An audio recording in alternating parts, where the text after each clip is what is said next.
The rain fell hard that night, tapping on the rooftop like 1,000 tiny drums. Ethan sat on his old couch, wrapped in a blanket, watching a boring movie on his flickering screen. It was a normal, lonely evening or so, he thought. Suddenly, a strange sound filled the air. It wasn't thunder, not exactly. It was deeper, angrier. Like the sky was growling. Ethan stood up and walked to the window. He saw nothing but dark clouds and heavy rain. Then, without warning, boom. Something huge crashed through the roof. The ceiling exploded above him, and wood, wires, and dust flew everywhere. The shock threw him backward onto the floor, and his ears rang like church bells. When the dust began to clear, Ethan saw someone fall from the smoke. A large, glowing figure dropped down and landed straight on top of him. He couldn't move. His chest was pinned down by something heavy but soft. His eyes opened wide as he looked up and froze in shock. It was a woman, but not human. She had glowing red eyes, silver white hair, and 2 golden horns on her head. Her skin was smooth but had patches of shining scales. Her arms and legs looked strong, and behind her were large folded wings. A long tail curled behind her, slowly wrapping around Ethan's leg. She sat right on his lap, staring down at him with calm eyes. Not speaking, not blinking, just watching him like he was hers. Hello? Ethan said, voice shaking. The alien woman tilted her head, studying his face like he was some strange creature. You are soft, she finally said, her voice deep and smooth, and warm. Then she gave him a small smile, sharp, teeth showing. I claim this throne, she added, still sitting on his lap like it was a golden chair. Ethan didn't know what to say. His heart was racing. His house was destroyed, his roof gone, and now a dragon woman was sitting on him. What do you mean, throne? He asked. She didn't answer right away. Instead, her hands began to glow, and so did the broken parts of the ceiling. To Ethan's shock, the house started repairing itself. Glowing lights stitched wood and wires back together. Who are you? Ethan asked again, louder this time. The woman looked proud as she stood up and spread her wings slightly. I am Arzella, she said, Dragon Matron of Flame Sector 9. Okay, Arzella, Ethan said, backing away slowly. What do you want from me? She walked toward him and placed her hand gently on his chest. You caught me, she said. By ancient law, you are now my anchor. I didn't catch anything. He shouted, You fell through my roof. The roof is part of you, she said calmly. You were the first to touch me on this planet. Ethan shook his head. That's not how anything works here. She leaned closer, her eyes glowing brighter. Until my wings heal, I must stay near you, she said. If I leave, I die. Just then, the TV turned on by itself. A strange symbol appeared on the screen, followed by a robotic voice. Target Arzella escaped, it said. Last signal traced to Earth Rural Human Zone. Ethan's mouth went dry. Someone is looking for you, he whispered. Arzella nodded, her eyes narrowing. They will not find me, she said. They will only find fire. Flames appeared on her arms and wings, dancing gently like candles, but nothing around her burned. It was as if the fire listened to her, obeyed her. I didn't ask for this, Ethan said. I'm just a normal guy. Arzella touched his cheek softly. You were chosen, she sighed. The fire knows who's worthy. Ethan didn't feel worthy. He felt confused, scared, and slightly burned inside emotionally. At least, still, part of him couldn't stop staring at her. She was beautiful and terrifying alien, yet somehow familiar. Okay, he said slowly. You can stay, but only until your wings heal. She smiled again, this time softer. Very well, she said, walking past him. She sat back on the couch and curled her tail like a cat. Then she patted her lap. Throne is waiting. Ethan groaned. This was going to be a long, strange night, and he had no idea what tomorrow would bring. Ethan woke up to heat, not from the sun, But from breathing fire, not his own, of course, it was. Arzella, again, standing in the kitchen like she owned the place. A glowing orb floated above her palm as eggs cracked themselves into a pan. The stove wasn't even on, the flames came directly from her fingertips. "I don't eat eggs," she said simply. "But you need protein. You're weak, Ethan." Blinked, then sat up, holding his head. Last night wasn't a dream. His roof had a hole. His couch smelled like smoke. And the dragon woman from the stars had taken over his home. He walked to the sink, splashed water on his face, and turned to her. "You said someone's chasing you," he muttered. "So when do they arrive?" Arzella turned, her golden eyes scanning the room. "They may already be watching," she said calmly. "They follow heat trails like hounds." Ethan's heart skipped. "Wait, they can track you here. My house is going to be ground zero." Before Arzella could answer, the lights flickered. Then the TV turned on by itself, showing static at first. Then it cleared, showing the same alien symbol from the night before. This time, a mechanical voice spoke clearly. "Unit 7 closing in. Hostile biosignature confirmed." A map appeared, Ethan's exact location, marked in red. Then it blinked out, and the TV shut off. "They're coming," Arzella said. "But they will not take me." Suddenly, the air shifted. Something moved outside. Not footsteps, not wind. It was the buzzing hum of anti-gravity engines. A faint metallic sound, low and hungry, then crash. A drone the size of a motorcycle tore through the window. Its metal arms aimed strange weapons at Arzella. Ethan jumped back as the drone charged. Arzella didn't move. Instead, she opened her hand and the orb in her palm exploded into fire.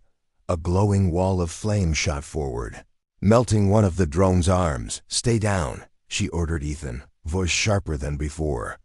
Another drone crashed in from the ceiling, this one faster, sleeker, and aiming directly at Ethan.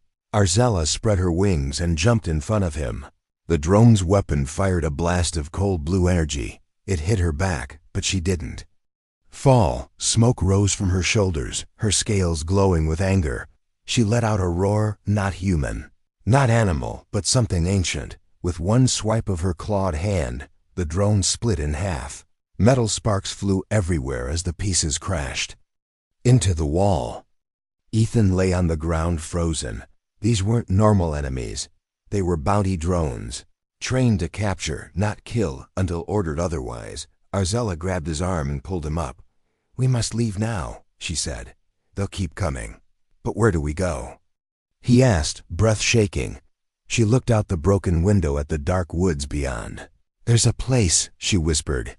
"An energy field in your forest, hidden. It can block signals for a short time." Ethan didn't even ask how. She knew. He followed her into the night, both of them disappearing into the trees. As they ran, strange glowing marks trailed behind Arzella's body. Each step she took burned faint symbols into the ground. Ethan noticed them only for a second, but they vanished just as fast. After 20 minutes of running, they reached an old shed. It was falling apart, but Arzella stepped forward and pressed her palm against it. The door opened, not with hinges, but with light. Inside was a hidden room, filled with strange alien tech Ethan had never seen before. "What is this place?" he whispered. "A temporary pocket," she answered. "A safe room my people built before exile." They stepped inside, and the door vanished behind them. No sound, no outside light, only a soft hum from the glowing walls. "You're hiding something," Ethan said, panting. "There's more to this than running from bounty hunters." Arzella nodded slowly. "I stole something," she said. "Something the council wants back. And now they will tear your world apart to find it." Ethan stared at her. His normal life was already gone. But now, the whole planet might be at risk. "What did you steal?" he asked quietly. She raised her hand, and from it, a tiny glowing egg floated upward. Not an ordinary egg, but one made of living fire and crystal. "It's not a weapon," she said. "It's my child." Ethan felt the air grow heavy. The Mission wasn't about war, it was about survival. And now he wasn't just helping an alien dragon. He was protecting something much more sacred. The egg pulsed softly in the air between them, glowing like a heartbeat made of fire. Ethan stared at it, frozen. He had expected many things, a weapon, a map, even a bomb, but not this, not a child, not her child, the silence in the hidden. Shelter felt loud. Arzella stood still, her golden eyes watching Ethan's face closely. "This is why I fled," she said. Her voice lower than before. "They want to take it. Not to raise it," she added, "but to destroy it." Ethan took a slow step back. Why? Why destroy a child? Arzella looked away, and for the first time, her confidence cracked. "Because of what it is," she whispered, "and because of what you are." "Me?" Ethan blinked. "I'm just a guy with a broken house and no clue what's happening." The egg floated closer to him, humming gently. As it neared, Ethan felt something strange inside his chest. A warmth, not physical, not emotional something. Deeper, ancient. Like his blood remembered something his brain did not, Arzella noticed. "The egg responds to you," she said. "That's not random. There's a reason my ship fell here." She placed her hand on his chest right over his heart. "You have dragon soul residue in your blood," she said, "buried deep. Maybe from a distant ancestor or a past cycle. But the child recognizes it." Ethan stepped back again. "So what? You think I'm part alien now?" She shook her head. "Not think," she replied. "No, just then." The lights in the shelter flickered again. Arzella growled low under her breath. "They found a crack in the field," she said. "This place is no longer safe." Suddenly, the walls around them changed. A glowing panel showed a scan of the outside. 3 figures moved through the trees tall, armored and walking on 2 legs, but their heads weren't human. They were covered in silver helmets shaped like dragon skulls. "They are not just hunters," Arzella said, her voice sharp again. "They are reclaimers. They retrieve sacred property by any means." Ethan watched as the reclaimers sniffed the air. Like animals. Then moved closer. "We need to go," he said. But Arzella didn't move. "I need to tell you the rest," she said. "If we run now, you'll never understand what's coming." The egg floated to Ethan and stopped inches from his chest. Then it touched him, light exploded, and Ethan fell backward, gasping. The world around him vanished. He was no longer in the shelter. He stood in an endless sky of flame and stars. Memories flooded his mind, but they weren't his. He saw Arzella, younger, without scars. He saw her flying through the fire rivers of her homeworld. He saw her steal the egg from a dark chamber, guarded by machines and priests. He saw a council of cold-eyed dragons call her a traitor. Then he saw something else, a human figure, long ago, standing beside a dragon woman like Arzella, not as enemies, but as partners, fighting together against something huge and shadowy. The vision faded. And Ethan fell back into the shelter, coughing. Arzella helped him up, her hand steady. "You saw it," she said quietly. "Your blood remembers." "I don't understand any of it." Ethan gasped. "You don't have to," she said, "but you must accept it." The egg pulsed again. Now brighter. "They're breaking through the shield," Arzella added. "If they take this egg, all dragonkind may fall." Ethan didn't need more convincing. He nodded, wiped the sweat from his face, and grabbed his coat. "Where do we go now?" Arzella's wings opened wide. "We fly," she said. He stared at her, then the broken ceiling. "Above." "I can't fly," he reminded her. She smirked. "You don't need to." With a sudden burst of flame and light, Arzella pulled him close. Her wings wrapped around them both, and the floor beneath them melted away into light. They rose through the ceiling, through the trees, into the cold open sky. The reclaimers fired shots, but the fire around Arzella deflected. Every blast, Ethan looked down as the forest shrank beneath them. His life, his house, his world all becoming smaller. And ahead in the distance, a storm of stars and fire opened in the sky. A gateway, a chase, a war, and Ethan was no longer just a witness. He was now part of the bloodline, a forgotten legacy. Reborn, asterisk, the sky ripped open above the earth, not with thunder or lightning, but with fire and silence.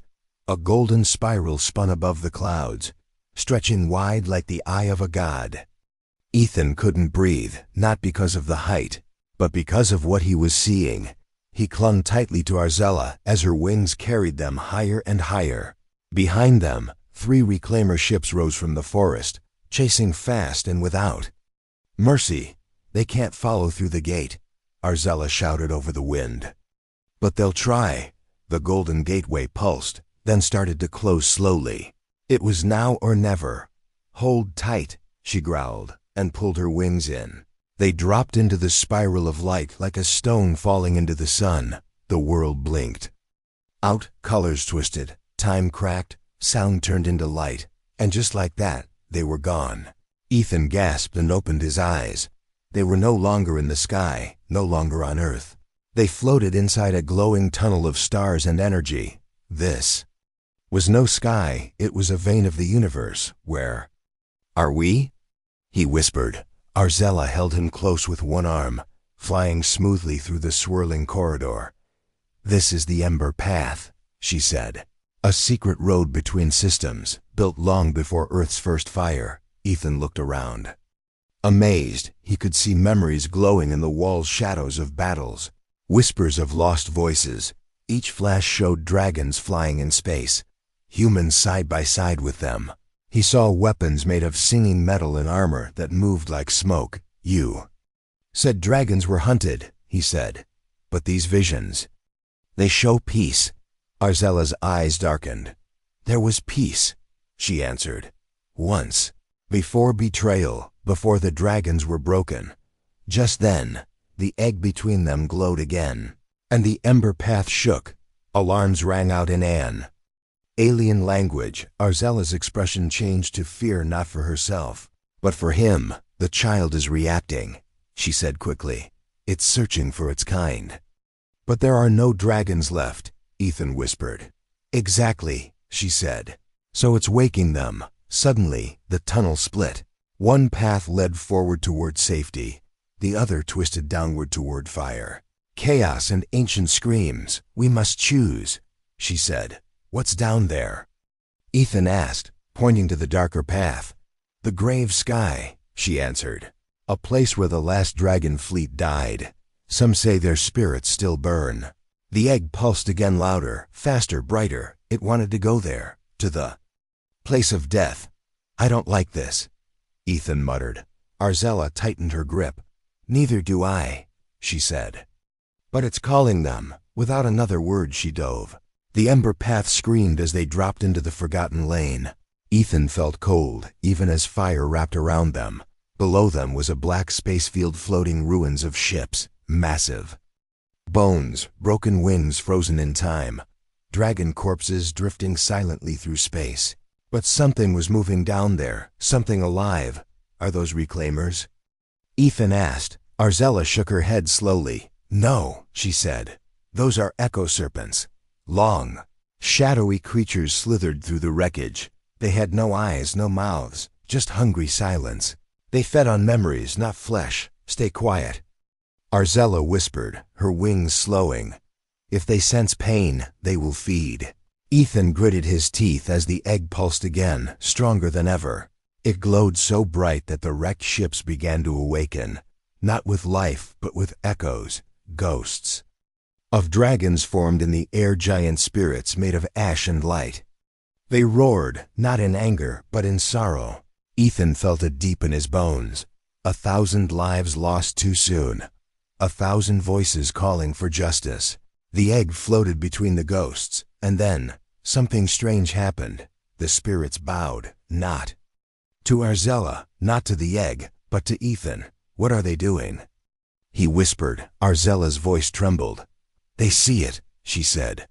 "They see who you truly are." One of the larger spirits flew closer and placed a burning mark in the air before Ethan.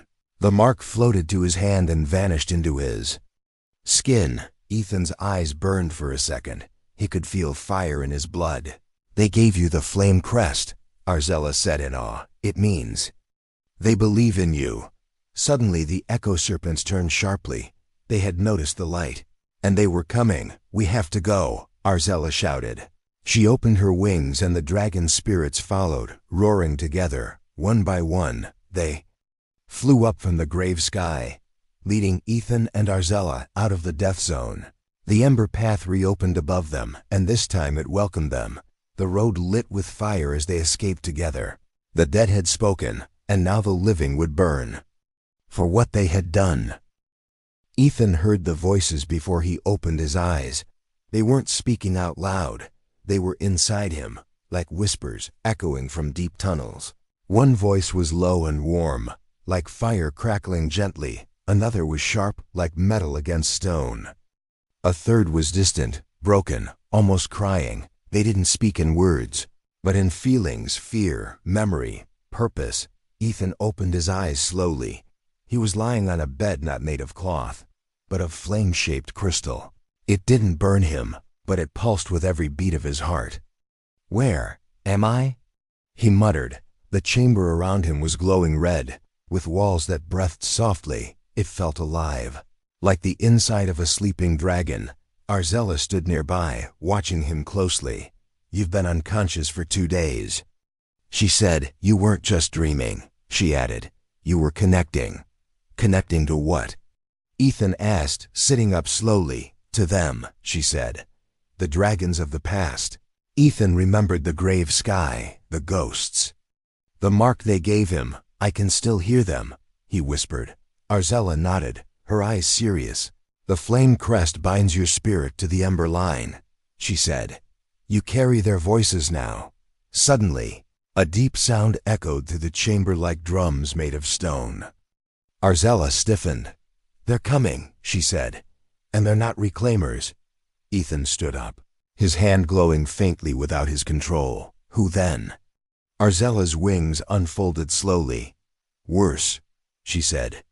"My own kind." The chamber doors opened with a hiss. 3 figures walked in, tall and graceful, their skin marked with golden patterns, dragonoid in shape, but without wings. Their robes were made of living fire, and their eyes glowed like suns. "Matron Arzella," the leader spoke, his voice calm but full of danger. "You've committed the greatest crime against the Ember Code." Arzella stepped forward, her tail curling behind her. "I protected what the code forgot," she replied. "The last of the dragon line lives in that egg." The leader's eyes turned to Ethan. "And this creature?" he said. "He is human." "Not anymore," Arzella said firmly. "He bears the flame crest." The 3 visitors exchanged a look. Then the leader laughed softly. "The ghosts of the dead are blind," he said. "And desperate." Ethan stepped forward, hands clenched. "You'd rather let your kind go extinct than trust one outsider." The second visitor replied coldly. "Our kind died for a reason. They became too close to your people. Too trusting, too soft." Arzella growled low. "This is not the time for old hatred." She snapped. "The egg is waking." As if on cue, the egg began to glow brightly behind them. It floated into the air, spinning, pulsing, singing in a voice only dragons understood. Then crack! A single line appeared on its surface. Everyone froze. "It's hatching," Arzella whispered, eyes wide. Too early, too soon, but unstoppable now. Suddenly, the voices in Ethan's head grew louder, but they weren't whispers anymore. They were commands. "Stand, protect, unite." He stepped forward, the flame crest on his arm burning bright. The visitors backed away slightly, sensing something changing in him. He raised his hand, and the fire in the room answered. It rose in a spiral around him. "Not burning, but guarding. You are becoming something new," the leader said quietly. "Something dangerous." Ethan looked down at his hands. He felt no pain, no fear, only fire, and inside the flame, he could still hear the voices not of death, but of hope. The egg cracked again, this time fully. A soft light poured out, and from it, a tiny dragon floated up, its wings still wet, its body glowing gold. It blinked and flew straight to Ethan, landing gently on his shoulder. Arzella gasped. "So it chose," she said, barely believing it. The visitors bowed slightly. Not out of respect but instinct. They felt it too. The child wasn't just a dragon, it was the next ruler, and Ethan was its anchor. The chamber trembled again. A signal echoed through the universe. Every hunter, every enemy, every forgotten soul now knew. The dragon child had been born, and the human with fire in his blood would shape the future. Asterisk, the baby dragon cried, but it wasn't a sound of fear or hunger. It was a warning. The chamber walls began to crack, not from an explosion, not from attack, but from memory, from the weight of what had just been reborn. The air turned heavy, like breathing inside a storm. The 3 dragon visitors backed away, their robes flickering like dying flames. Even Arzella looked shaken. "This power is old," she said. Eyes locked on the tiny golden creature on Ethan's shoulder. Too old for this place to hold. Ethan felt the heat rising inside him. Not just fire, but rage. His mind was showing flashes he didn't understand. Massive golden cities burning. Dragon kings shouting over thrones made of bone. Humans kneeling beside dragons, then turning on them with blade and betrayal. He wasn't just remembering their past. He was carrying it. The baby dragon turned to him, its eyes ancient and glowing. And for the first time it spoke, not with a voice, but with a pulse of thought. "You are the balance," it said. "You are what they feared." Suddenly, a violent shockwave burst through the walls. A new group entered, this time not dragon or drone, but a mercenary war clan, wearing armor made of shipwreckage and painted bone. Their leader stepped forward, face hidden behind a helmet made of dragon jaw. He carried a weapon that hummed with energy so dark, it made Ethan's skin crawl. "We were paid to collect the egg," the man said, voice distorted through his helmet. "But now we see we've walked into prophecy." He raised his weapon. "We'll take the child anyway." Arzella lunged forward, but the war clan was fast. They opened fire with red plasma bolts.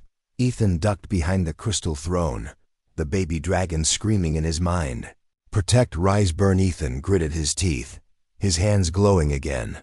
This time he didn't resist. He stood. Let the fire pour through him.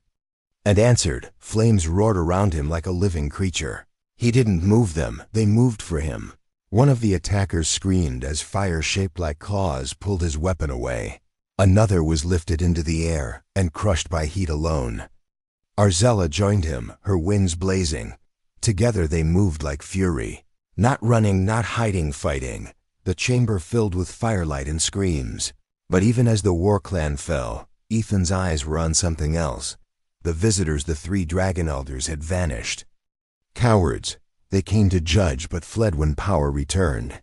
Ethan and Arzella stood back to back, panting, the flames dimming slowly. Only ashes remained and silence.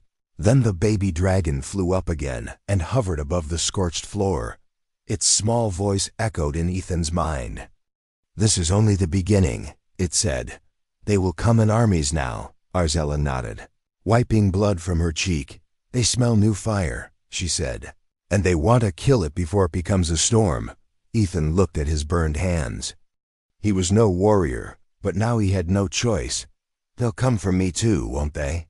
He asked quietly. Arzella didn't lie. "Yes," she said. "They'll want your death more than mine." "Because I'm human?"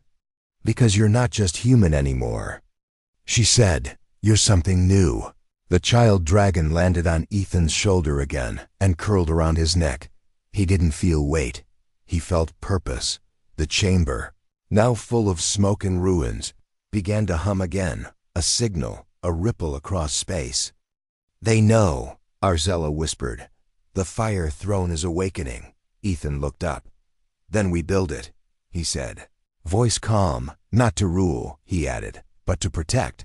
And deep within the child dragon's golden eyes, a small flame danced.